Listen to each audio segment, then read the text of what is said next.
Hola, hola a todos. Buenos días, buenas tardes, buenas noches a la hora que estén, donde estén, en cualquier parte del planeta o lo estén viendo en vivo.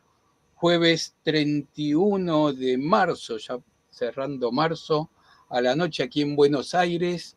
Muy contentos de encontrarlos a todos en un nuevo encuentro de Raíces de Sefarad. Lili, ¿cómo estás en el otro estudio del Centro Cultural Sefaradí?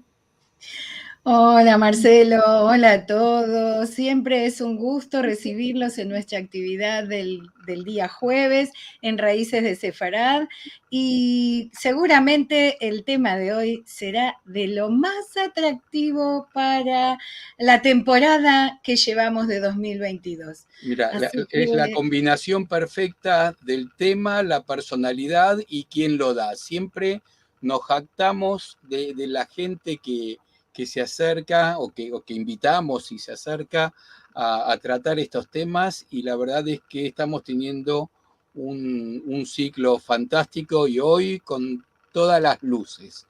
y Antes de aprovechamos hoy presentarla, Aprovechamos hoy para contarles que todos nuestros disertantes vienen voluntariamente a dar sus charlas y eso nos permite que la actividad sea gratuita. Así que verdaderamente es un honor y un orgullo que tantos profesores y personalidades nos den el placer de pasar por nuestras pantallas, en este caso. y ¿Contamos un recordarles poquito que lo que tenemos? antes quiero contarles que todos los videos, todo lo que está en vivo, queda grabado en youtube.com/esefarad, que se pueden suscribir y que toda la agenda siempre está en nuestro portal esefarad.com.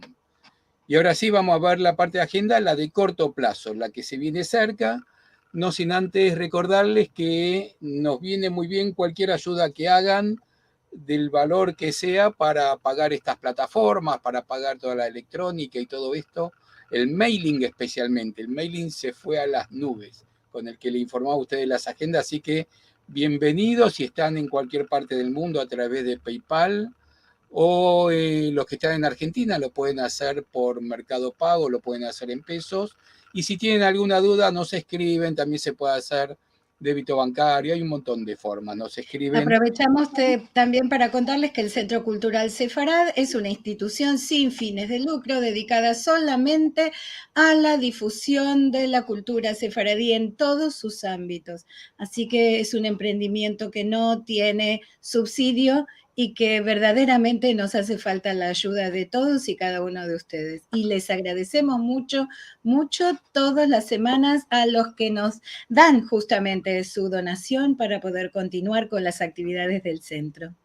Les contamos las actividades, solo la de esta semana, las que están cerca, empezando para la de los domingos, que es un encuentro que hacemos en conjunto con 13 instituciones de todo el mundo, las más importantes en temática de la lengua del ladino. Estos encuentros son hablados completamente en ladino, un espacio único. Por supuesto, los que hablamos castellano lo entendemos perfectamente, donde un anfitrión recibe a un invitado, en este caso este domingo, Abraham Bengio de Francia, desde París, va a estar recibiendo a Carlos Levy. Esto se hace por Zoom y también se transmite en simultáneo y en vivo por nuestro canal de YouTube y en nuestra página de TV, sfarad.com/TV. Así que los invito para que nos hable de la Snoga de Naón a la academia. Esto tiene mucho que ver con los judeos marroquíes. Bueno, además Abraham Bengio es un especialista en el tema, así que Justamente, Marcelo, que quería hacer la acotación de que tenemos, los encuentros están programados para ser transmitidos y hablados en ladino. En la ocasión, cada vez que le toca a la institución, aquí estamos, entonces le toca a, perdón, no, Voces de Jaquetía, perdón, el encuentro es hablado en Jaquetía, justamente.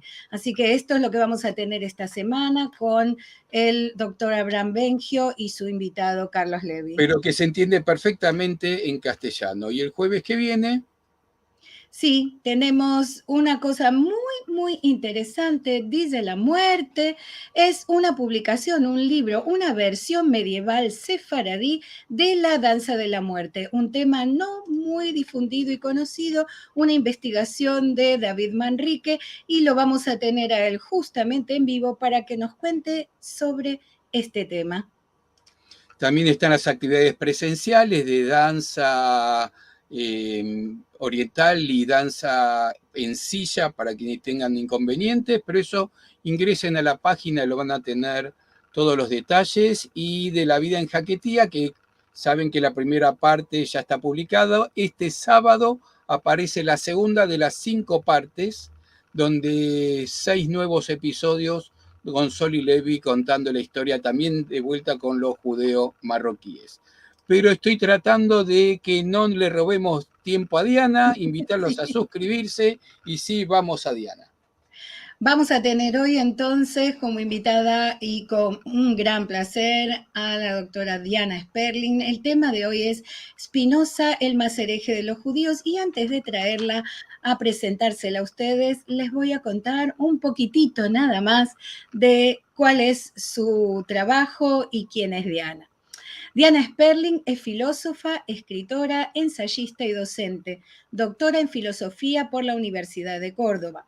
Publicó los libros Filosofía de Cámara, Del Deseo, Tratado Erótico Político, Genealogía del Odio sobre el Judaísmo en Occidente, La Metafísica del Espejo, Kant y el Judaísmo, y Señas Particulares, entre otros.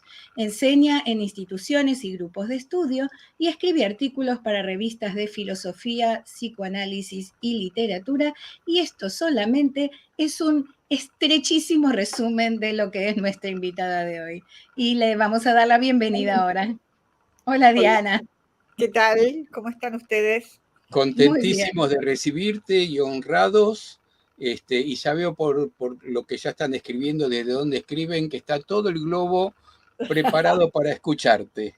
Bueno, por favor, qué responsabilidad. Y yo con estas mechas. Bueno, visto. Espero estar a la altura de las expectativas. Te cuento, te agrego que Lili, en la lista de mis libros publicados, el más reciente, no mi último libro, porque como dice mi amigo Saúl Sosnowski, nunca digas mi último libro, porque va a haber más. El último libro es el que va a venir. Así claro. Este es el más recientemente publicado en el 2018, se llama La Diferencia, con una H en el medio, Diferencia. Ah, qué interesante, Diana. Y justamente el que estoy trabajando ahora a punto, digo yo, quiero creer a punto de terminar, es mi libro sobre Spinoza, precisamente, de lo cual hoy voy a dar algunas tips como para que más o menos la gente tenga alguna idea de por dónde andan mis caminos espinocianos y bueno, por supuesto que queden tentados, picados y con curiosidad para después leer el libro. Además tenemos algunos fanáticos de los libros aquí que ya te vas a enterar porque seguramente van a aparecer. Hay muchos de esos. Diana, te dejamos con la gente y te escuchamos con mucha atención. Bárbaro, muchísimas gracias. Gracias Marcelo, gracias Liliana y por supuesto a ese Farad y a toda la gente que dedica este rato a conversar. Y bueno, les cuento un poquito cuál es mi idea. Ustedes saben que Spinoza está muy de moda. Después de 200 años de proscripción, prácticamente del Jerem y de todas las prohibiciones que sufrió él, su obra, etc. De repente, a partir de los años 50 aproximadamente del siglo pasado, decir siglo pasado es medio terrible, ¿no? Pero bueno, sí, el siglo XX es el siglo pasado, se empieza a dar una movida de entusiasmo y de nueva curiosidad por la obra de este autor tan enigmático, tan curioso, tan difícil, porque es muy, muy difícil. Y hay una ola que empieza en gran parte en Francia, pero que tiene en la Argentina también muy, muy importantes nombres en la recepción de Spinoza. El más importante es León Duhovne. León Duhovne, ustedes saben que fue un extraordinario filósofo y fue el introductor de Spinoza en la Argentina. Su obra clásica es un Spinoza en 4 tomos, su vida, su obra, su influencia, etcétera, ¿no? De hecho, se acaba de reeditar después de muchos, muchos años. La edición que había era muy vieja. Y hace 1 o 2 años la Biblioteca Nacional reeditó la obra de Duhovne comprimida en 2 tomos, pero tiene absolutamente todo. Así que quien quiera introducirse un poco en la vida y la obra de Spinoza, tiene ahí un material extraordinario. Digo, entonces, él junto con otros grandes eruditos como Oscar Cohen y otros, trajeron, digamos, a Spinoza para estas pampas. Y en Europa, como digo, es una ola que empieza en Francia, continúa en Italia, hay algunos autores alemanes, en España tienen al maravilloso y queridísimo Gabriel Albiac, una autoridad extraordinaria en Spinoza, que sabe muchísimo. Por supuesto, en Israel hay algunos eruditos también muy importantes. Y en Estados Unidos también comenzó a gestarse un interés muy especial académico y no solo académico en Spinoza. ¿Por qué importa tanto Spinoza y por qué está de moda y por qué es tan atractivo? Habría muchos motivos, algunos buenos y otros no tan buenos. Y voy a tratar de explicar un poquito esto. Spinoza tiene un aura de maldito. Ustedes saben que a la cortísima edad de 24 años se le dicta el Jerem.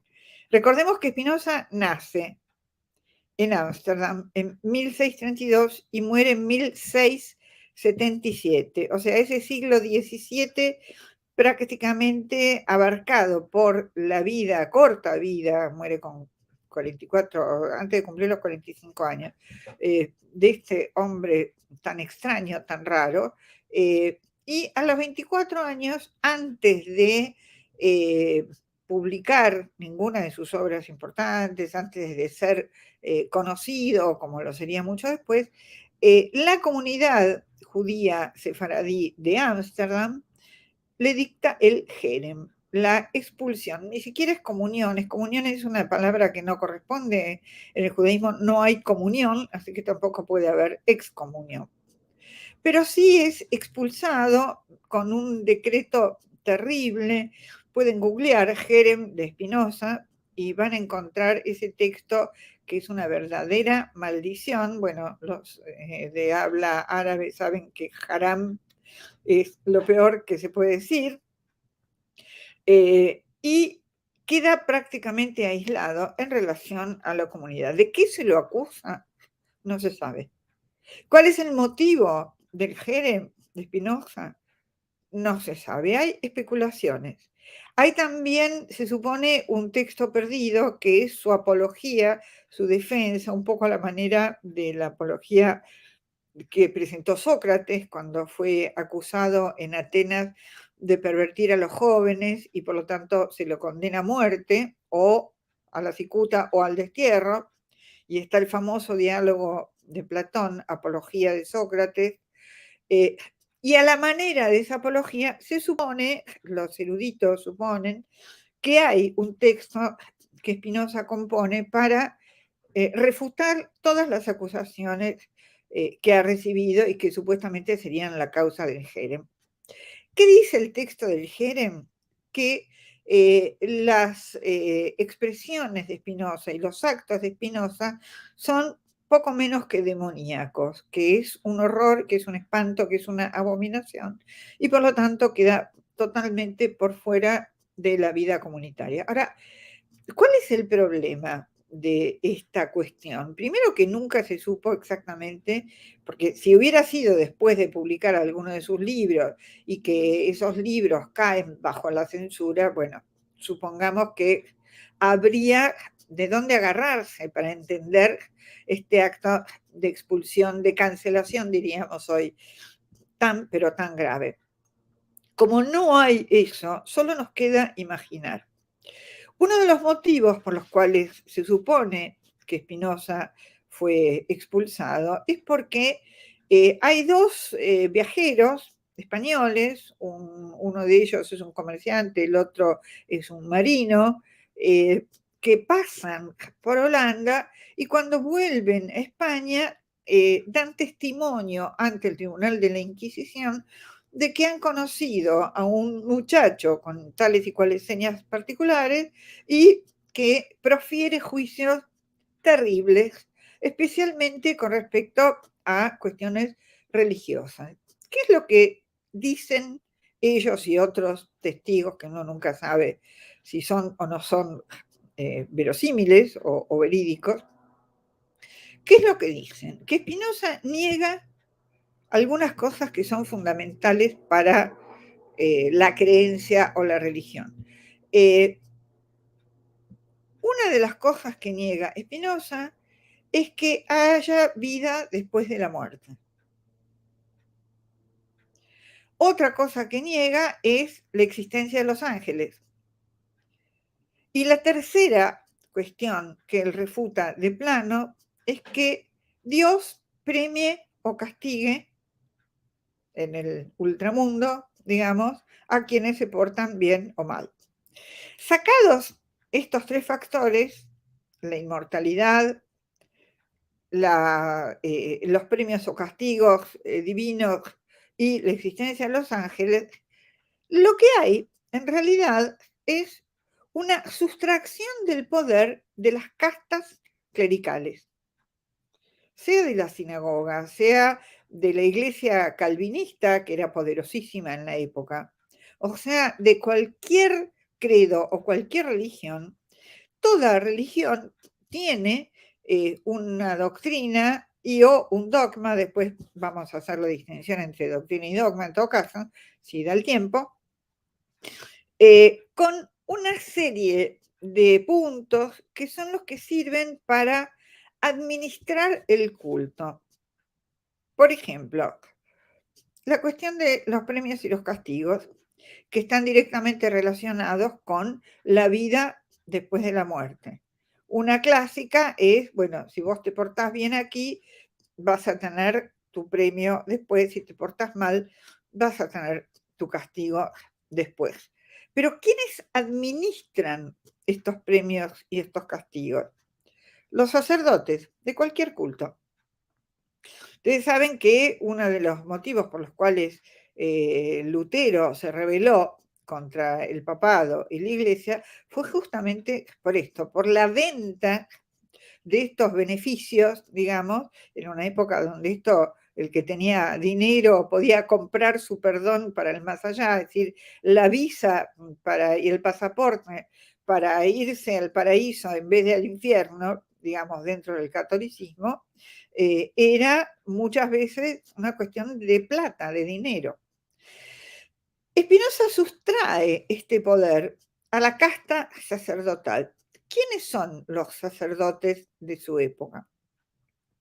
Los rabinos de una sinagoga que está tímidamente tratando de retomar, diría, un modo de vida judío, la enseñanza judía y demás, pero que está fuertemente tanto contaminada por la iglesia como presionada por las autoridades eclesiales y políticas de la Holanda, de los Países Bajos, de la época. De hecho, unas décadas antes de todo este problema, hay un decreto de Grotius o Grocio, que es un jurista importantísimo de la época, donde se prohíbe la circulación de material que pueda ser contrario a las creencias religiosas, al dogma establecido de la iglesia, etcétera, etcétera. Es decir, todo material peligroso, todo material que incite a una no creencia o a una forma diferente de creencia, debe ser sacado de circulación y su autor castigado o penado de diversas maneras. Quiere decir que la comunidad de Ámsterdam está bajo la vigilancia permanente, bajo la presión, bajo los decretos y bajo el régimen, digamos, de una autoridad que le impone qué se puede y qué no se puede. Tienen libertad de culto, porque en eso Holanda es, digamos, el Estados Unidos de la época, en el sentido de que pueden convivir distintos credos, esto que se llama la tolerancia, ¿no? Indudablemente es mucho más posible practicar religiones diferentes en Holanda que lo que era, por ejemplo, en la península ibérica, por eso la expulsión de España y Portugal, ¿no? De la cual Spinoza es descendiente y heredero, digamos, pero tampoco la pavada. Si no nos creamos que Holanda admite libremente expresiones de cultos diferentes a la oficial. ¿Cuál es la oficial? El cristianismo, ya no el catolicismo, sino el calvinismo. El calvinismo es terriblemente estricto, rígido y en gran parte represivo. De manera que no es tal la libertad tan amplia como se cree. Pueden, digo, practicar el culto, los judíos, practicar sus ceremonias, puertas adentro. Pero no pueden, lo que se llamaba judaizar.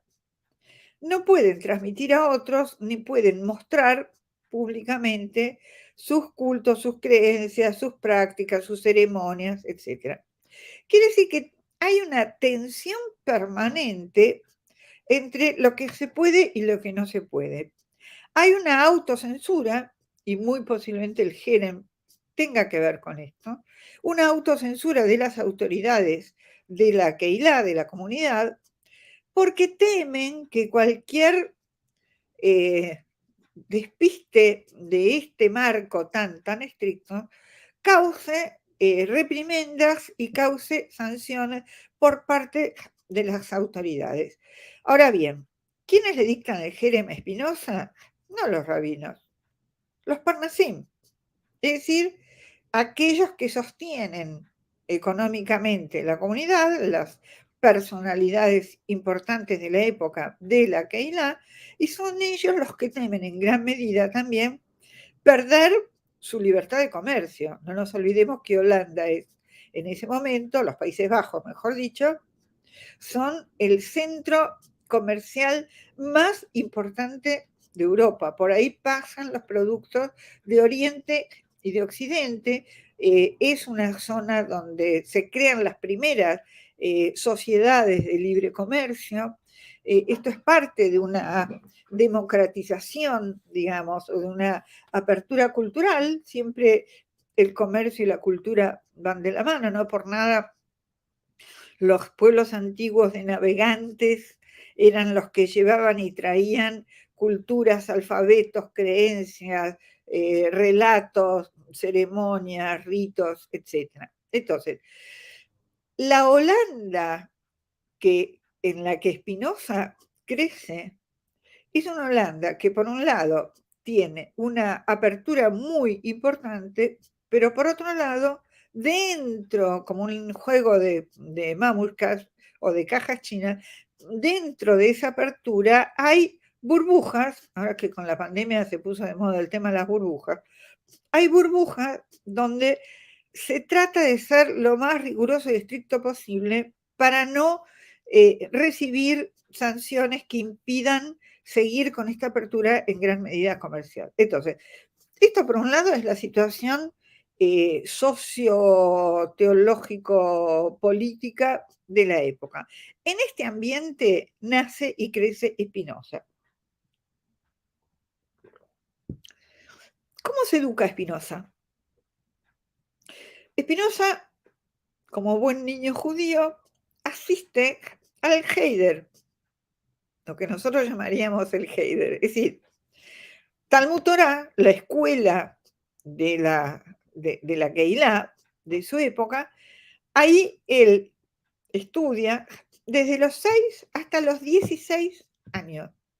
Como ustedes saben, no hay edad donde uno sea más esponja que esa.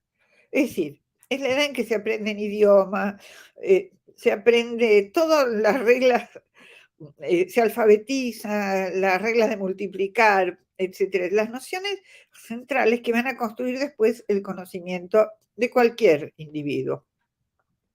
Ese periodo en el que Spinoza se forma y se alfabetiza en hebreo va a dejar en él una marca importantísima. Entonces, ¿a qué voy con esto? Hay todo un debate actual y desde hace ya varias décadas, y es ese el debate en el que a mí me interesa intervenir como espinociana, digamos, como filósofa.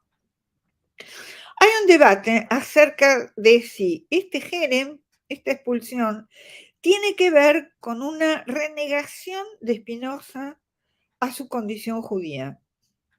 Si tiene que ver con una Spinoza que, como dice algún colega mío contemporáneo, dejó de ser judío o se apartó de las fuentes o se pasó a otro bando o desprecia sus raíces. Bien.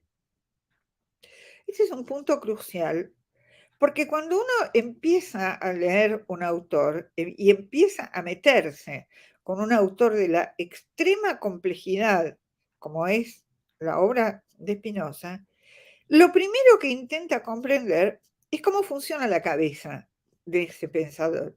Si no tenemos mínimamente un cuadro, aunque sea hipotético o aproximado, de quién es ese autor, cuál es su circunstancia de vida, dónde crece, dónde se educa, dónde actúa, dónde piensa, con quién dialoga, con quién se pelea, a quién le contesta cuando propone determinadas cosas en sus escritos. Todo eso tiene que ver con la subjetividad de ese autor. Y cuando digo la subjetividad, estoy diciendo que ahí intervienen y son definitorios no solo los rasgos o los elementos conscientes, voluntarios, la decisión que él toma de decir determinadas cosas, sino que tiene mucho que ver también lo inconsciente.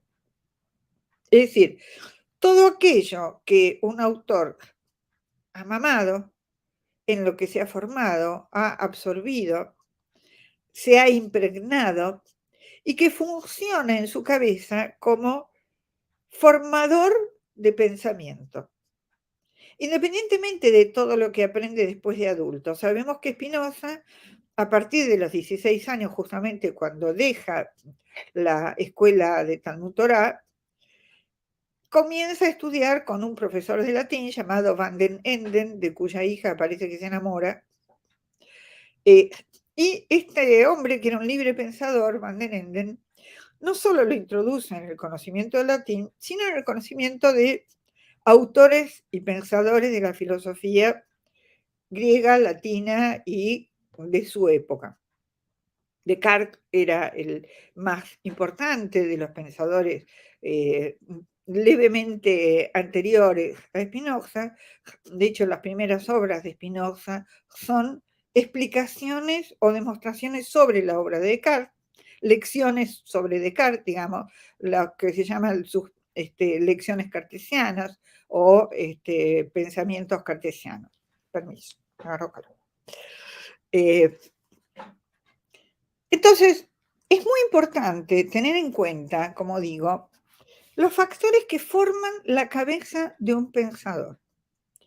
Lo que se discute, como digo, actualmente, especialmente a partir de ciertas corrientes de pensamiento que surgen alrededor, mencioné, a partir del año 50, 50 y pico, 60, en el entorno del Mayo francés, con pensadores como Althusser, por ejemplo, es la idea de que Spinoza proviene de las fuentes de pensamiento occidental, no tanto griego como más que nada el pensamiento latino, y que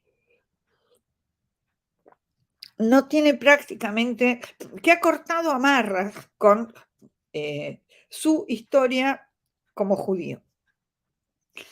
Entonces, muchos de estos pensadores, muchos de estos filósofos, desde a partir de los 60, 70 del siglo pasado hasta la actualidad, leen un Spinoza totalmente desjudaizado o intentan desjudaizar a Spinoza. Este es un punto extraordinariamente importante y muy conflictivo, porque cuando uno se mete en este tipo de discusiones, hay que ver desde dónde lee. Si yo leo a Spinoza con un desconocimiento absoluto de las fuentes judías, me va a resultar muy difícil encontrar en él rastros de ese pensamiento, porque no podría ligar frases que él dice y que a mí me suenan muy judías con esas fuentes si yo no conozco esas fuentes. Bien, como sabemos que Occidente tiene una larguísima historia de renegación, represión, negación y tachadura de los judíos, lo que pensadores como Mejonik llaman borramiento, pensadores como Pierre Legendre, un importantísimo jurista también francés contemporáneo, dice que el cristianismo hace un robo de antepasado, es decir, toma las fuentes judías y las reacomoda de tal manera que pasa a retiro prácticamente o barre bajo la alfombra la fuente de la que el mismo cristianismo proviene, ¿sí? Hay otros pensadores muy importantes, está Shmuel Trigano actualmente, también muy, muy interesante, Daniel Boyarin y muchos otros que muestran cómo, Jean-Claude Milner, que muestran cómo el hilo conductor de la cultura occidental, que yo voy a llamar occidental y cristiana, no importa que sus autores sean o no sean cristianos, o practicantes, o creyentes, ni nada por el estilo. La cultura es occidental y cristiana, ¿ok? Porque se forja en el cristianismo, que toma como base, mucho más que el judaísmo, toma como base las categorías de pensamiento griegas. Entonces, esa cultura occidental no sabe qué hacer con los judíos, no sabe qué hacer con los judíos, no sabe cómo tramitarlo, entonces lo único que puede hacer es rechazarlo. Como decía León Poliakov en su célebre obra de Historia del Antisemitismo, el cristianismo necesita al judaísmo, pero humillado, sometido. Bien. Si menciono todo esto es porque quiero meterme con las lecturas de Spinoza que se hacen en gran parte en la actualidad y que cometen exactamente este error. Esto es parte de las fake news sobre Spinoza. Hay otra parte de las fake news que es un Spinoza adaptado a un discurso New Age, de la autoayuda y de si tú crees que Dios está no sé qué, no, búscalo en tu interior. Bueno, esas pavadas que circulan, por favor, táchenlas, tírenlas a la basura porque eso es cualquier cosa menos Spinoza. A lo que voy es a lo siguiente. Spinoza efectivamente es expulsado. Y sin embargo, no solo no deja de ser judío, sino que, como dije en el título que propuse, es el más judío de los herejes. Y como sugirió un amigo también, el más hereje de los judíos, pero ¿en qué sentido? En el sentido de que a lo que él se opone no es a los judíos, sino a quienes creen que tienen la posesión del significado de los judíos. Le hace lo que él llama los teólogos, que son los rabinos de la época. Es decir, Spinoza escribe varias obras. Ustedes saben que la única que se publica en vida es el Tratado Teológico Político, sobre el que ahora voy a hablar unos minutos porque es central en esto que estoy desarrollando. En paralelo escribe su obra magna, que es la Ética demostrada al modo geométrico, después de hablar de la relación entre estas dos cuestiones. El Tratado Teológico Político, al cual seguirá después y queda inconcluso por su muerte, es el Tratado Político, es un libro dedicado absoluta y totalmente en forma explícita al análisis de las fuentes bíblicas. Así, lo dice de entrada. En una carta a un muy importante corresponsal que es Oldenburg, si mal no recuerdo la carta 50 del epistolario, según Goethe, el epistolario de Spinoza es la obra maestra de la literatura universal, es muy recomendable, dificilísima, pero muy recomendable. Ahí Spinoza le dice a su amigo Oldenburg, que era una personalidad política muy importante de la época, que él quiere refutar, que está preparando este volumen para refutar fundamentalmente dos cosas. Una, las acusaciones de ateo que se le han dirigido. Y dos, la postura de los teólogos, lo que él llama los teólogos, de reemplazar religión por superstición. Este es un punto central. Para Spinoza, todo lo que tenga que ver con esas creencias de premios y castigos, de un Dios que decide si lo que vos haces está bien o está mal y te va a dar una paliza, un chachazo en la cola si te portás mal y si no te va a premiar, etc. Todas estas cosas son, dice, superstición. Eso no es religión. Spinoza defiende la religión a pesar de la opinión de muchos de estos colegas míos de los que hablo, que son pensadores de izquierda y por lo tanto necesitan encontrar en Spinoza un pensador que se opone a la religión, porque eso coincide con su propia postura, como me enseñó mi querida Diana Wang. Esto es lo que se llama sesgo de confirmación. Yo leo al otro o escucho al otro y encuentro en él lo que yo ya sabía de antes y creo que él me lo confirma. Bueno, este sesgo de confirmación es un vicio intelectual importantísimo y muy, muy grave porque verdaderamente impide leer lo que el otro está diciendo. Entonces, vuelvo acá.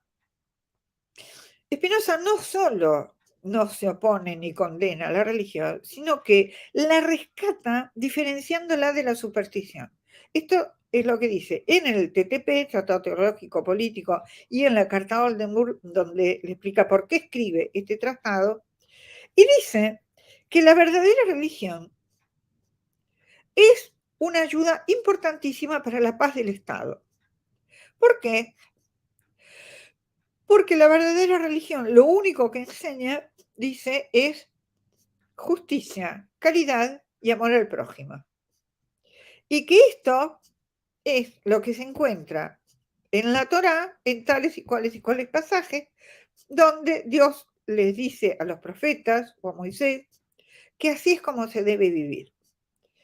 Si después de esto viene una casta, una jerarquía que se apropia de los textos bíblicos y dice que los textos bíblicos contienen mensajes cifrados, ocultos y secretos que solo ellos pueden descifrar para bajar al vulgo. Entonces el poder queda en manos de ellos para decidir qué es lo que ese texto dice y qué es lo que no dice. Entonces eso, dice Spinoza, es superstición. Y la superstición en general obedece a ambiciones de poder de una persona o de un grupo. La superstición es una herramienta para inspirar temor y para hacer creer al otro que no puede acercarse a ese texto porque no tiene las claves y solamente yo desde mi altura, desde ese podio imaginario que no sé quién me otorgó, voy a poder decirles a ustedes qué es lo que dice. ¿Para qué? Para que ustedes logren su salvación. Entonces, es contra esto, contra la religión cooptada, apropiada por una casta, por un grupo que quiere conservar su poder, contra lo que Spinoza se opone. ¿Y qué propone? Propone el texto bíblico, la escritura, como dice él, la escritura con mayúscula, es un texto para leer. Así. ¿Cuáles son las condiciones necesarias? Dice, primero que nada, hay que saber cómo acercarse a este texto. Ustedes saben que Spinoza es el gran precursor de lo que va a ser después, el siglo XVIII y XIX, la crítica bíblica, la corriente crítica. ¿Qué es lo que postula la corriente crítica? Que la Torá o el Tanaj, la Biblia hebrea, no es una obra escrita por el dedo de Dios, sino por autores humanos, inspirados por Dios o como quieran, o como decía Hegel, la Torá es la respuesta humana a una inspiración divina. Digamos, dentro del movimiento conservador judío, se acepta que la autoría de la Torá no le corresponde a Dios, sino a los humanos. Dentro de la corriente conservadora, la crítica bíblica se acepta, se practica, se enseña y demás. Bien. ¿Qué dice Spinoza? Dice, este texto, por diferencias estilísticas y por contradicciones, quien haya leído, quien lea Torá, va a encontrar montones de incoherencias, de saltos, de contradicciones, de repeticiones, es decir, falta el trabajo de editing, se olvidaron de improlijarlo, digamos. Es un texto escrito por humanos en distintos momentos, según distintas situaciones y distintos intereses sectoriales, grupales, tribales, familiares, etc. Es una afirmación insoportable, pero esto fue escrito después de Hegel. Nadie sabe, a ciencia cierta, pero es válido suponer, que algunas de estas ideas Spinoza ya las había comentado, difundido, entre otras cosas, delante de estos buenos muchachos que van a acusarlo ante la Inquisición. Es decir, ¿qué es lo que está defendiendo Spinoza? Que es verdaderamente un libre pensador. Está diciendo, un texto es material de lectura.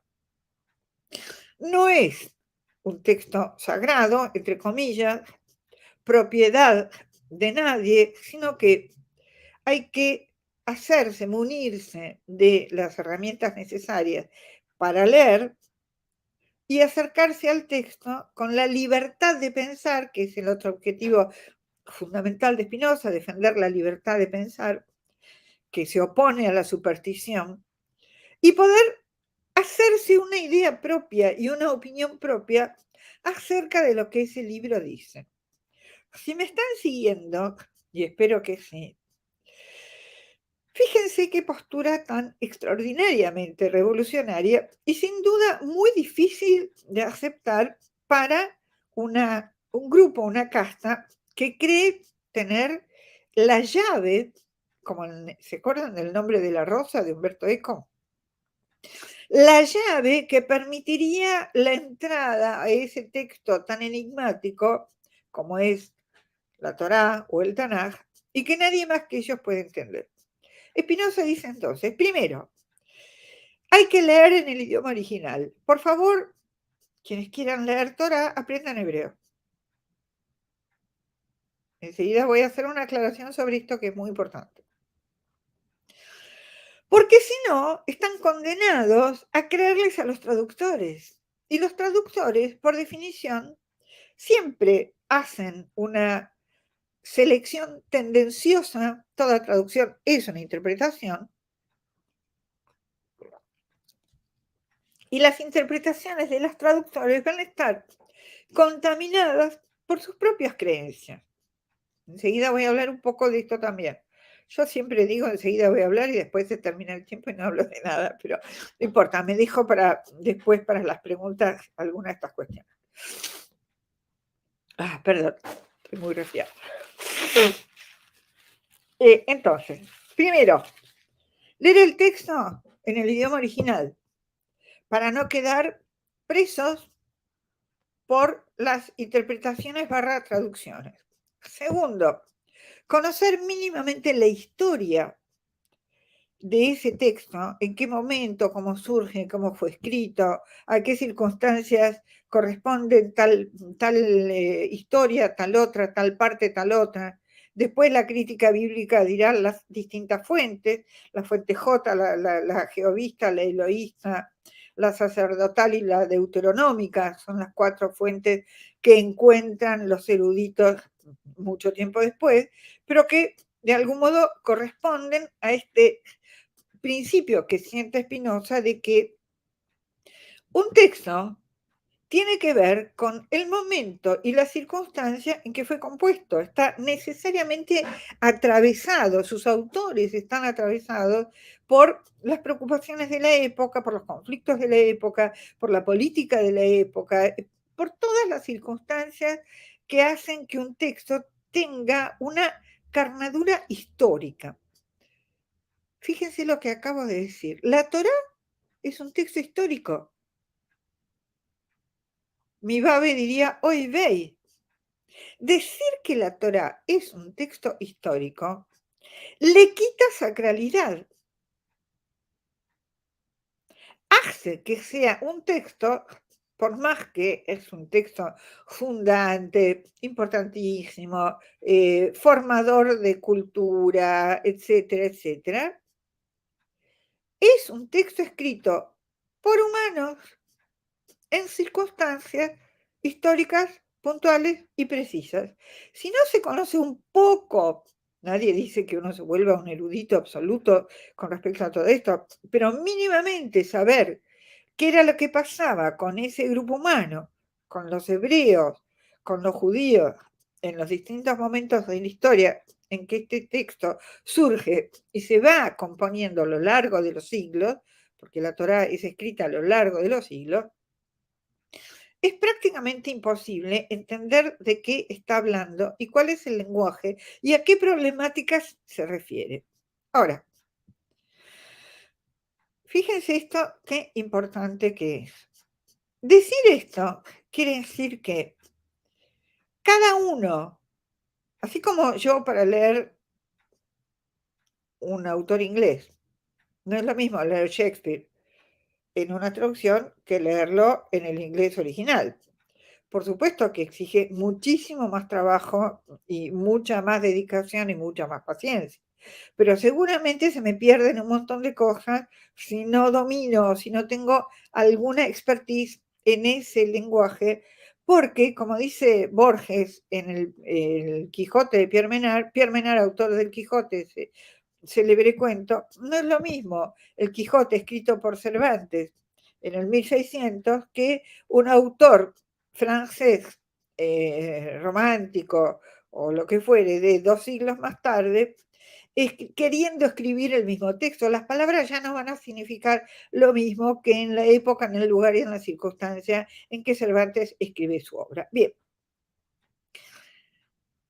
Voy a agregar acá 2 notitas al margen, un poco talmúdicamente. Primero,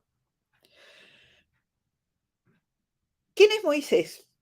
Todos sabemos quién es Moisés. Bien, sabemos que Moisés es ese bebé nacido en una familia de Leví, que es arrojado a las aguas para salvarlo de la muerte, recogido por la hija del faraón, criado por la hija del faraón, criado en la corte del faraón, y por lo tanto, supuestamente alfabetizado en egipcio y criado y educado como un niñito egipcio de la realeza.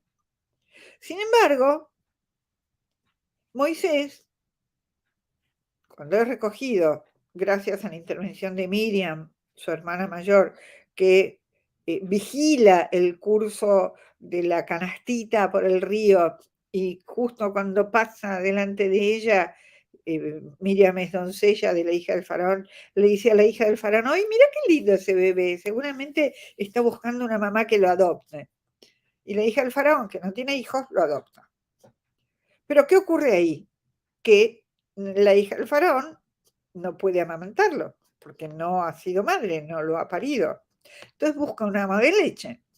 Entonces Miriam, ni lerda ni perezosa, le dice: don't worry, yo te traigo una ama de leche entre las hebreas recién paridas. Va y busca a su mamá, o sea, la mamá de Moisés. La mamá de Moisés, Yochebed, amamanta a su hijo. Ustedes saben que la lactancia era muy extensa en la antigüedad, no como ahora que a los 2-3 meses pasamos al biberón o a la mamadera. Quiere decir que durante todo ese periodo de crianza primera de Moisés, ¿qué hace una madre cuando amamanta a un hijo, a un bebé? Le habla y le canta. ¿En qué? En su lengua. De manera que Moisés mama el hebreo, lo introduce, lo incorpora, lo introyecta, diríamos, de una manera inconsciente, si quieren, pero eso queda alojado en él como un tesoro del cual no va a saber nada hasta que, siendo ya adolescente, sale al campo y ve a los egipcios maltratar y castigar a los hebreos y oye hablar a los hebreos. Es su primer contacto con esta gente esclavizada en Egipto. Y algo se le despierta. ¿Qué dice la Torá? La Torá dice: Moisés vio cómo castigaban a sus hermanos. ¿Cómo sabía él que eran sus hermanos? Porque esa lengua que él escucha, digo yo, y esto lo planteo en Genealogía del Odio, es su lengua materna, nunca mejor dicho, lengua materna. Hago el paralelo con Spinoza. Spinoza es alfabetizado en hebreo. Desde muy temprano, ustedes saben que en la antigüedad los rabinos y los morim, los maestros, dibujaban las letras con miel para que los chicos pasaran la lengua e incorporaran el dibujo, el saber y el sabor de la lengua dulce y no se les olvidara más. Esto es el proceso mediante el cual Spinoza aprende a leer y escribir. Mama, igual que Moisés, esa lengua en base a la cual, como va a decir después Émile Benveniste, muy importante lingüista judeo-francés, Benveniste dice que las categorías de lengua y de pensamiento van siempre en paralelo. Uno piensa con palabras y piensa fundamentalmente en lengua materna. Entonces, ese pensar, esa estructura de pensamiento, esa sintaxis del pensamiento, se corresponde con la sintaxis de la lengua en la que uno aprendió a hablar, a leer, a escribir y por lo tanto a pensar. Bien. Podemos hacer otro paralelo. La escena de Moisés bajando del Sinaí con las tablas de la ley y el pueblo abajo con el becerro de oro, bailando en una orgía desenfrenada. ¿Qué hace Moisés? Rompe las tablas. Dios no lo castiga por esto. Le dice: bueno, ven y que te voy a dar otras tablas. ¿Ok? Bien. Las que entran en vigencia son las segundas tablas. ¿Qué hace Spinoza? Spinoza también rompe las tablas. Spinoza ve a la comunidad de su época danzando alrededor de otro becerro de oro, que son esas supersticiones, esas creencias y esas y fantasmagorías, digamos, que los usan para someterlos. Entonces, rompe esas tablas y dice, ustedes quieren verdaderas tablas, aprendan a leer, porque las tablas son escritas. Entonces, acá hay un factor fundamental que nos permite ir dibujando mínimamente esta idea de un Spinoza más judío que los rabinos de su época, que los grandes popes de su época, que toda la comunidad que lo rodea, solo que es un judío que se autoriza a leer, es un bar mitzvah. ¿Qué pasa en el bar mitzvah? El chico en la ceremonia, por supuesto que no hace falta ceremonia, porque se es automáticamente bar mitzvah al cumplir los 13 años, pero, o las chicas a los 12, pero el ritual que legaliza, oficializa, hace público este nuevo estatus, que es la ceremonia en el templo, digamos, en la sinagoga, es cuando el padre toma el Sefer, el rollo de la Torá, lo pone en manos de su hijo y autoriza al hijo a leer por cuenta propia y hacerse cargo de su lectura, hacerse responsable por su lectura. Esto es lo que Spinoza trata de hacer. Y esto es lo más judío de los judíos. Lacan dice, los judíos son esos que saben leer. Es decir, que tenemos con el texto, con la escritura, con la lectura, una relación constitutiva, no es un agregado. Si un judío no lee, es menos judío, digamos, en el sentido de que la idea de que los textos están ahí para ser leídos e interpretados, y esto es el Talmud, donde las discusiones son infinitas y muchas veces ni siquiera se llega a una conclusión única y total, sino que sigue a lo largo de los siglos y de los milenios. Entonces, lo propiamente judío, más que el pueblo del libro, yo diría que es el pueblo de la lectura. Spinoza es esto. Spinoza dice, hay que poder leer y nadie me puede quitar a mí esa posibilidad, ese permiso, digamos, nadie me tiene que autorizar porque yo tengo las herramientas necesarias para acercarme al texto y formarme mi propia opinión. Voy a ir cerrando con un par de cuestiones más que me parece que dejan picando, por supuesto, muchísimos asuntos que no vamos a cerrar ni remotamente, pero por lo menos para saber por dónde estoy trabajando y por dónde estoy pensando esta problemática y por qué me parece que Spinoza es tan extraordinariamente actual. Hay algunos pensadores actuales o comentadores actuales que discuten el valor del significante Dios, que de algún modo prolongan esa acusación de ateísmo sobre Spinoza. Ahora bien, porque se preguntan, ¿por qué habla de Dios en la ética?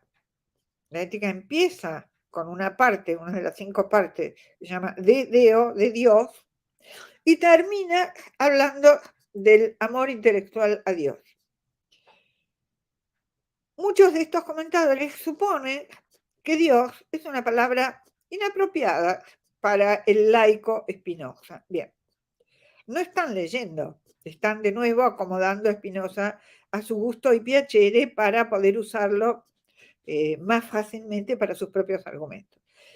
Un autor que habla de Dios desde la primera hasta la última página de su obra más importante y, por otro lado, un autor que dice en el Tratado Teológico Político que lo que importa son los mandamientos de Dios y que los decretos de Dios son las leyes de la naturaleza, difícilmente podríamos reemplazar la palabra Dios. Lo que pasa es que lo que hace Spinoza es no regalar el significante a los teólogos. Y decir, ustedes hacen de Dios un fetiche, un ídolo. Eso es idolatría. Dios es otra cosa, es la legalidad de todo lo existente. Se llama Dios, cuando dice Dios, Deus sive natura, Dios o naturaleza, frase que ha sido extraordinariamente discutida, analizada, interpretada a lo largo de décadas y de centenios, no es panteísmo. Por eso, cuando yo anuncié esta conferencia, dije, bueno, voy a decir todo lo que Spinoza no es. No es ateo, solo que el Dios de Spinoza no es el Dios personal de la religión transformada en superstición.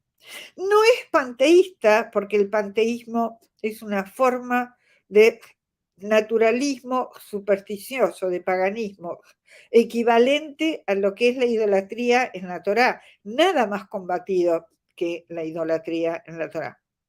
No solo no es panteísta, porque él no dice Dios está en todas las cosas, eso sería panteísmo, el río, la montaña, el árbol, la Sayeirot, como dicen la Torá, serían lugares donde habitan los dioses. Eso es pagano, eso es idólatra.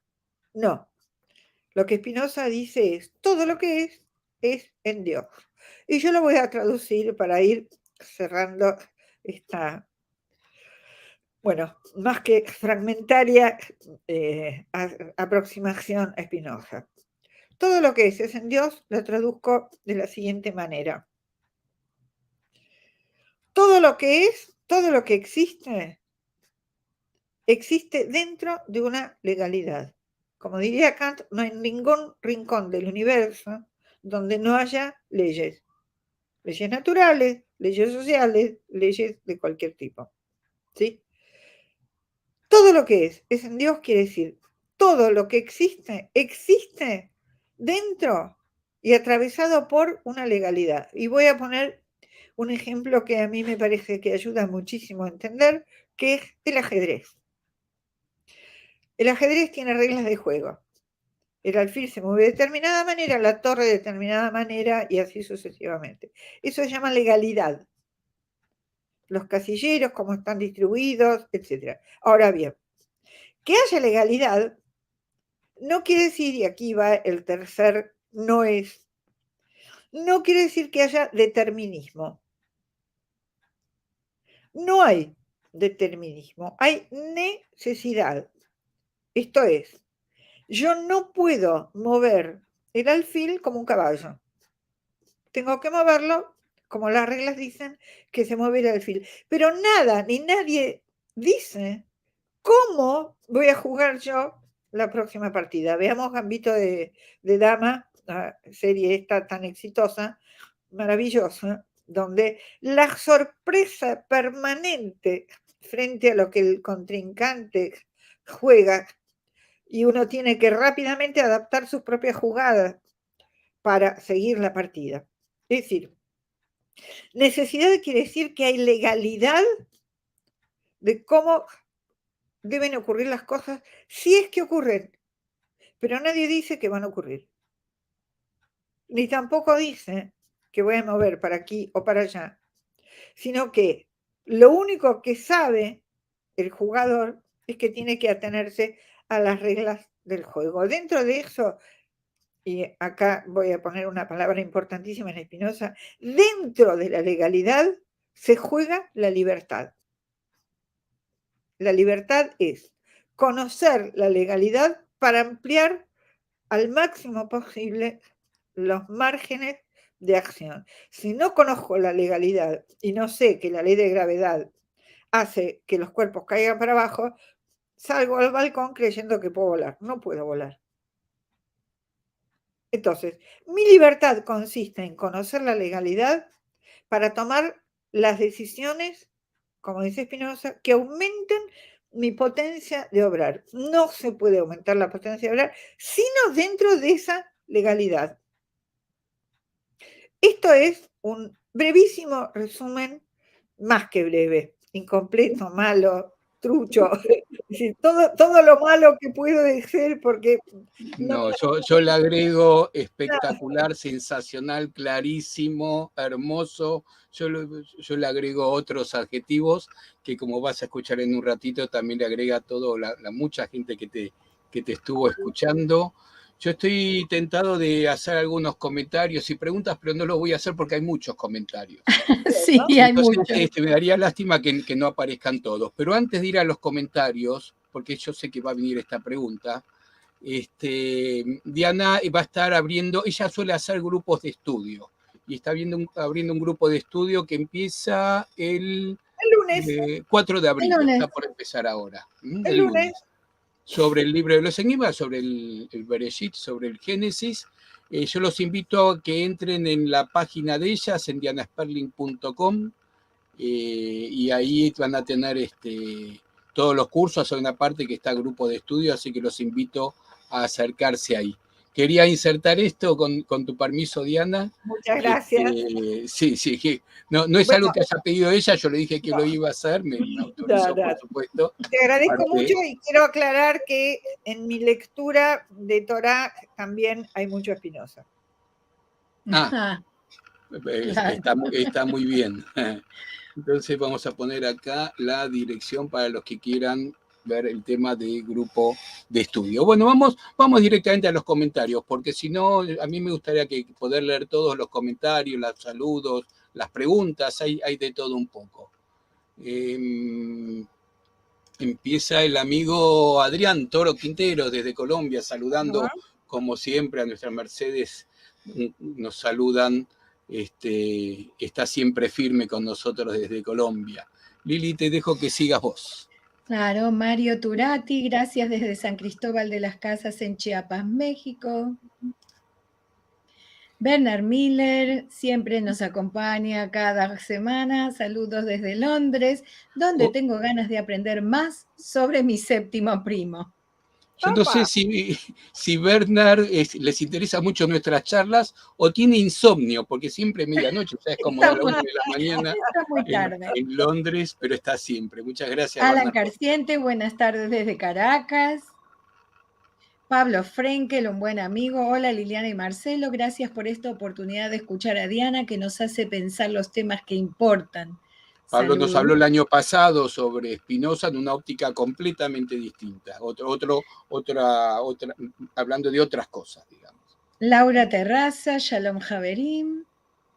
Stella Marisbin, buenas tardes desde Buenos Aires, un placer poder escuchar a Diana, gracias a los organizadores. Jorge Leyes, un gran abrazo y mi shalom para mi admirada Diana y para toda la gente de Sefarad y de la audiencia, siempre gracias. José Andrés Blay Aloy, shalom. Elisheva desde Miami, shalom Liliana y Marcelo, felicitaciones por esta exposición acerca de Spinoza a cargo de la doctora Diana Sperling. Sigan con este nivel de invitados, shalom. Nos levantan la vara cada día nosotros, cada vez es más difícil. Eladio Pulido, buen día Liliana y Marcelo, desde La Habana, saludos. Ana Reiser, hola desde Belgrano en Buenos Aires, encantada de escuchar a Diana. Julio Quilates, un fuerte abrazo desde España. Norberto Amar, buenas noches, un gusto de participar. Soy Norberto de Buenos Aires, saludos a todos. Pablo Frenkel, el Jerem Espinosa es más político y económico que religioso, acote. Así es, Pablo, esto lo hemos charlado con Pablo más de una vez.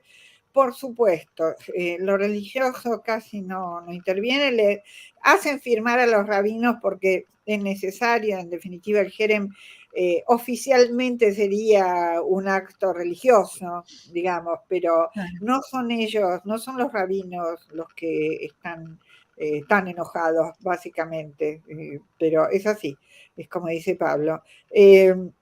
Mario Jaime Saresiansky, desde Barcelona, felicita la iniciativa de esta conferencia a cargo de la profesora Diana.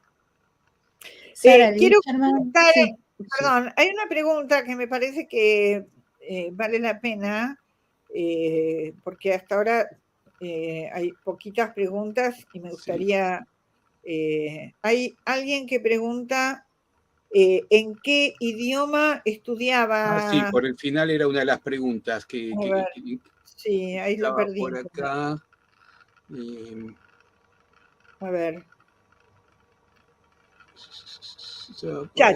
Chacho Tomás. ¿En qué idioma estudió Spinoza cuando chico? Tal vez ladino. ¿Y en qué idioma escribió sus obras? Bien, les cuento.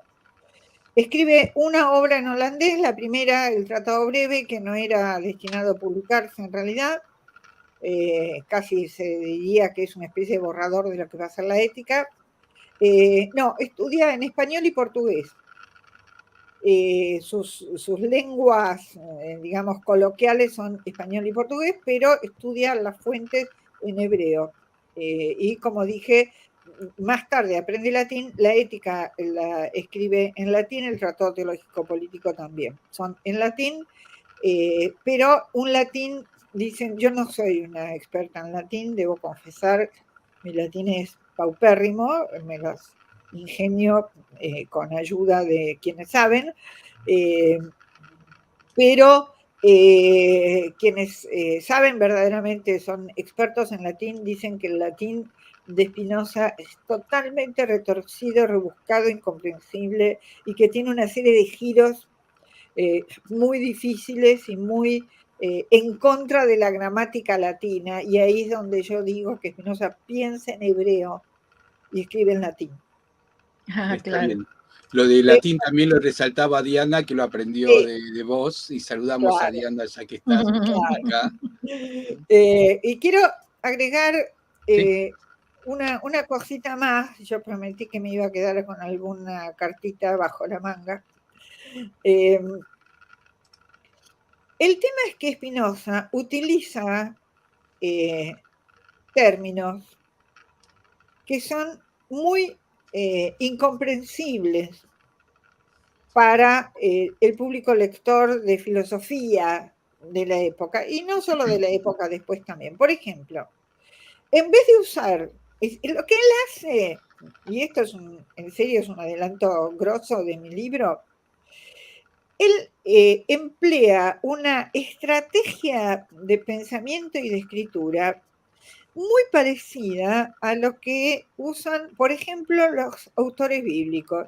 ¿Qué hacen los autores bíblicos? Toman las figuras de los mitos de la época, el sol, la luna, las estrellas, los grandes monstruos marinos, etc., y en vez de eliminarlos, los meten dentro de la nueva obra, digamos la Torá, pero les cambian el sentido, les cambian el lugar y el valor. Esto es un principio del estructuralismo.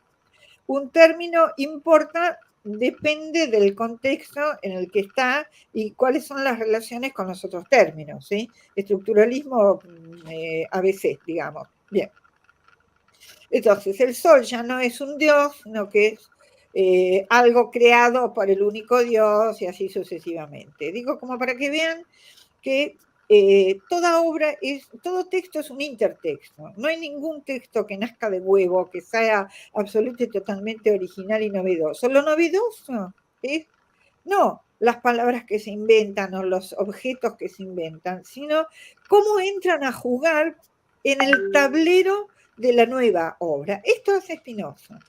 Entonces, Spinoza, ¿qué hace? Usa la palabra Dios, la palabra sustancia, la palabra esencia, etcétera, potencia y bla, bla, bla, pero en vez de usarlos con el sentido que tenían o que tienen en la filosofía clásica platónico-aristotélica, él desprecia a Platón y Aristóteles, lo dice con todas las letras, aclaro esto, y hay que saberlo también.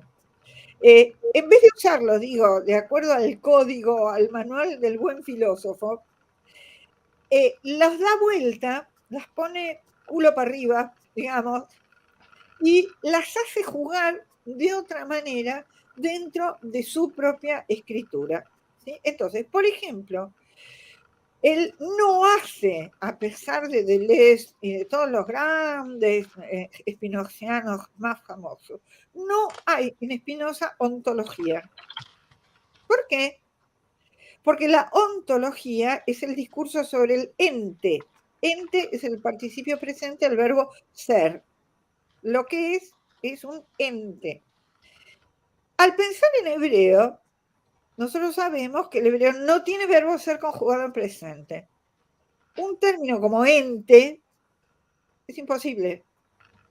No se puede decir que algo es, sino que algo hace o que hay.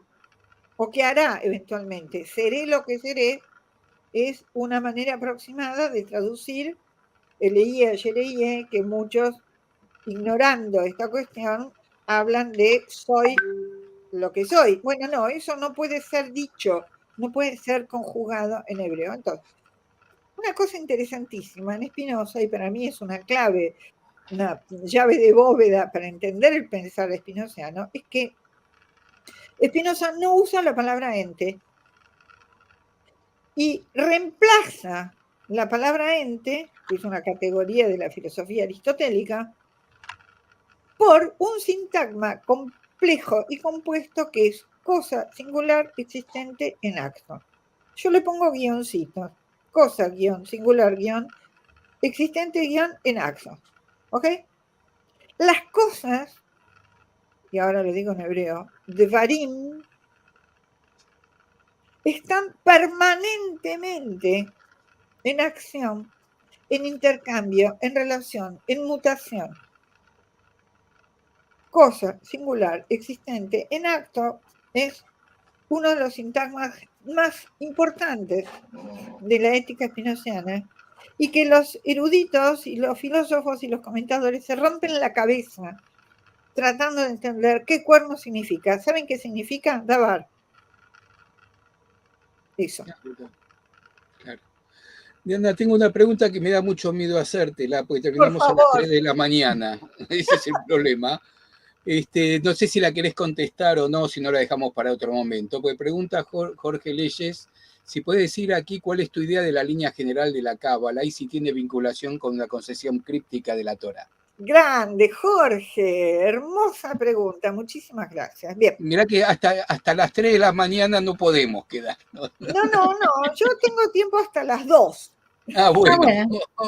No, pero lo digo muy, muy, muy breve y espero que sirva como para despertar curiosidad y seguir pensando, porque esta es un poco la idea de esta charla, ¿no? Bien. La Cábala tiene por lo menos dos aspectos. Uno es el aspecto místico, que es suponer que hay una posibilidad de acceso directo a lo divino. Esta es la característica de la mística. Yo diría, lo he dicho en algunas conferencias, que la mística es un pensamiento de la nostalgia.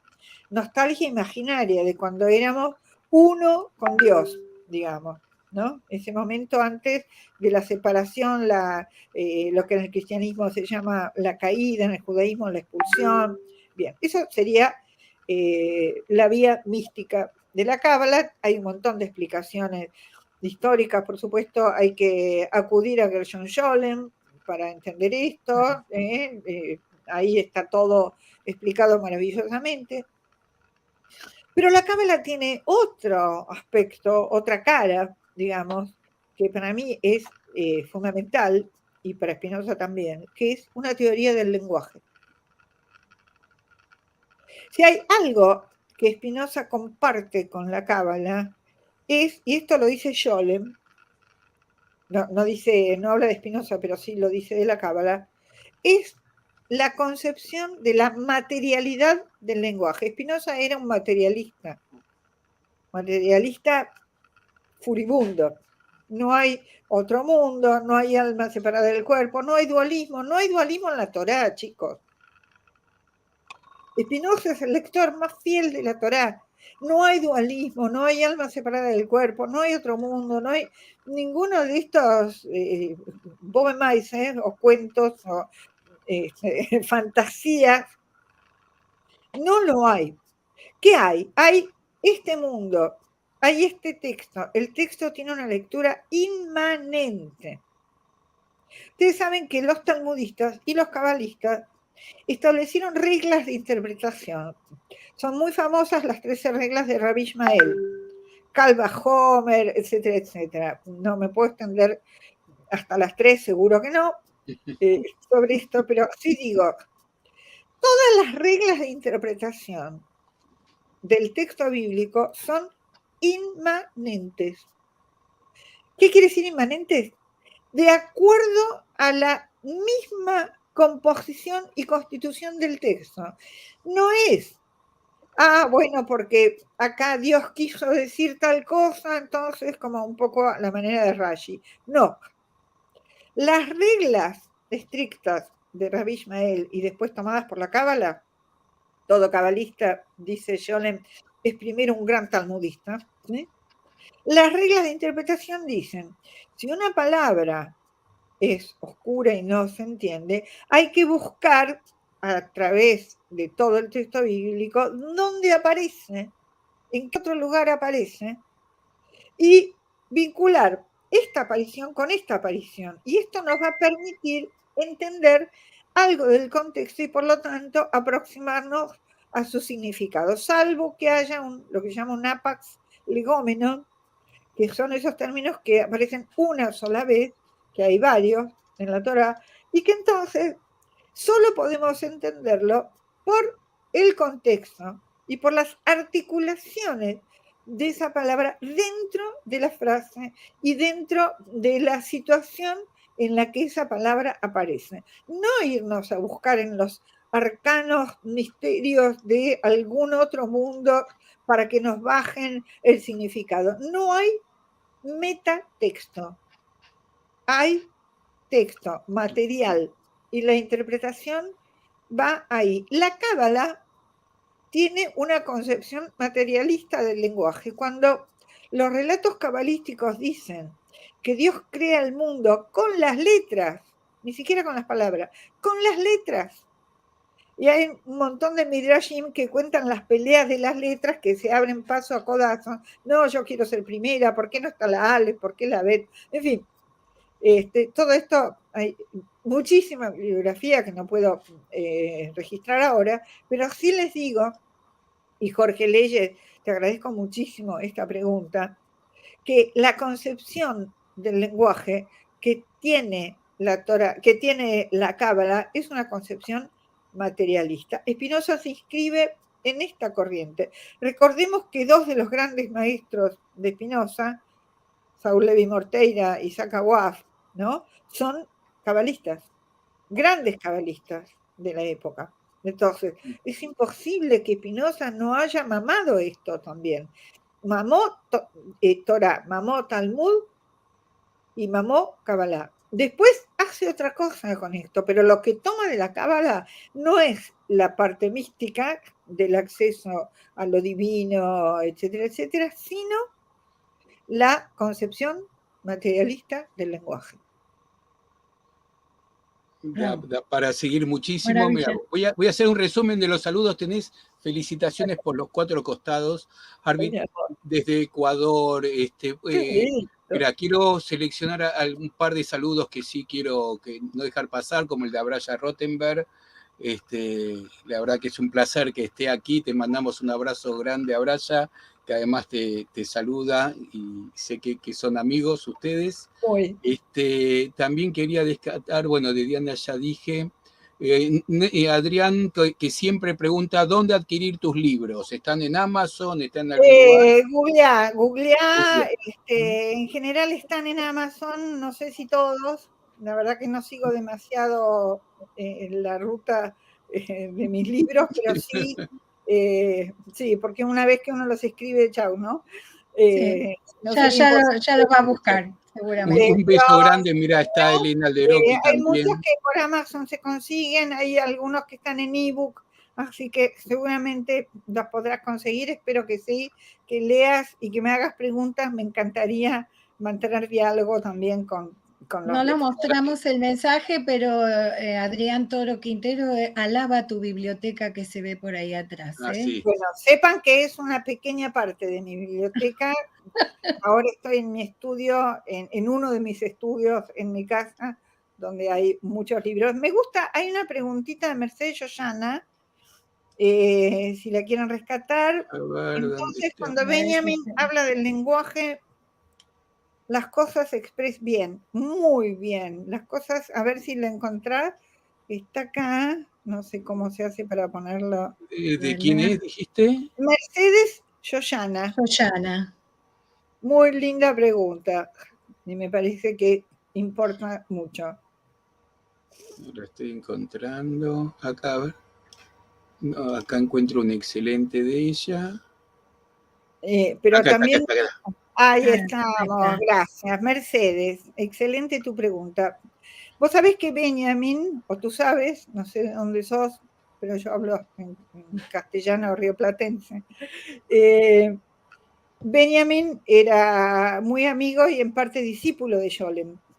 Hay una correspondencia Benjamin-Scholem maravillosa que te recomiendo fuertemente. De manera que mama también de Scholem toda la cuestión de la cábala, una enseñanza muy, muy importante. Pero, de nuevo, Benjamin, como todo pensador verdaderamente original, lo que hace es tomar todas esas herramientas, todos esos conocimientos y hacer otra cosa. Esta es la originalidad. ¿Qué hace Freud con la tragedia de Sófocles, Edipo Rey? Digo, uno siempre va a buscar cosas que ya están. Nadie descubre nada nuevo. Lo que se descubren o se inventan o se crean o se ponen a la vista son nuevas relaciones entre cosas que ya están. Eso es el pensamiento, esa es la inteligencia y eso es, por supuesto, lo que construye una obra. Entonces, ¿qué hace Benjamin? Benjamin tiene, por un lado, la parte cabalística de Scholem y, por otro lado, la parte marxista. Y hace una rarísima conjunción entre estas dos ramas, digamos, y crea ese texto al que seguramente te estás refiriendo, Yoyana, que es sobre el lenguaje en general y el lenguaje de los hombres, un texto terriblemente difícil, hace nada más que 20 años que estoy tratando de descifrarlo, lo enseño a veces, pero me quedo con más preguntas que otra cosa, pero toma muy fuertemente esta noción del lenguaje que aparece en la Cábala y que va totalmente en contra, y aclaro esto para que se entienda, totalmente en contra de la concepción platónica del lenguaje y de la escritura, donde la escritura es prácticamente despreciada. Nada que ver con la concepción, de nuevo, materialista del lenguaje, de la relación entre cosa y palabra, podríamos decir, que es totalmente diferente en el pensamiento que viene de Grecia y se consolida después en el pensamiento del latín y todas las lenguas que vienen de allí, con el pensamiento que viene del hebreo y es tomado por Talmud, Cábala, etcétera, etcétera. Así que efectivamente, Mercedes Yoyana va por ahí. No pongo más comentarios. Solamente antes de despedirte, Diana, contarles un par de sorpresitas. La primera es que la semana que viene, que vamos a tener, dice la muerte, cuando termina, o sea, a las 8:30 de Argentina, vamos a transmitir en simultáneo con la comunidad Betel de México a Felipe Jaffe, al rabino Felipe Jaffe. Jaffe. Sí, pero yo te voy a decir una cosa, es primo mío Felipe, y toda la vida le decíamos Jaffe. Es mi mejor amigo, Felipe Jaffe, así sí, que bueno, ya. Nuestras madres, primas hermanas, bueno, va a estar en directo él, que nos va a hablar de Pesaj, hoy que, mira, justito hablamos de Pesaj también, vino justo para las puertas que estamos. Esclavos fuimos en Egipto, hoy somos libres. ¿Lo somos? Esto va a ser después, inmediatamente después del encuentro habitual de Raíces de Sefarad de los jueves. De los jueves. No se lo pierdan, Felipe es... es una maravilla, Felipe, seguro. Y es realmente un erudito, además de ser mi amigo, y no lo digo porque es mi amigo, sino porque yo también aprendí muchísimo de él, y tenemos un y si se diálogo. quedan con las ganas, dentro de 2 semanas tenemos a Maimónides y Freud con Silvia Leff. Así que vamos a terminar con la cabeza así de pensar. Diana, infinitas gracias. Muchísimas Fue realmente gracias. maravilloso. Como decimos siempre, nuestras charlas son puertas que abrimos para encontrar 2 puertas cerradas. Eso es lo que pretendemos, que uno tenga ganas de seguir avanzando con los temas que vamos tratando acá, y no tengo duda que hoy lo hemos logrado. Seguro que sí. Muchísimas gracias a ustedes. y pido disculpas por haber sido un poco desordenada en mi exposición, pero a veces uno quiere decir muchas cosas, no da el tiempo, es imposible resumir algo tan complejo en un ratito, pero espero que se hayan quedado con las ganas. Sin duda, los comentarios. Aparte es un don, te seguimos completamente el pensamiento, no nos perdimos ni una palabra, ni una coma, entendimos todo lo que podías decir y todo lo que seguramente en una hora no se puede decir y queda así como una gota pendiente para que después sigamos mirando en ese sentido. Así que maravilloso. Gracias, nos vamos, lo dejamos como siempre con el resumencito de lo que viene. Chao. Gracias.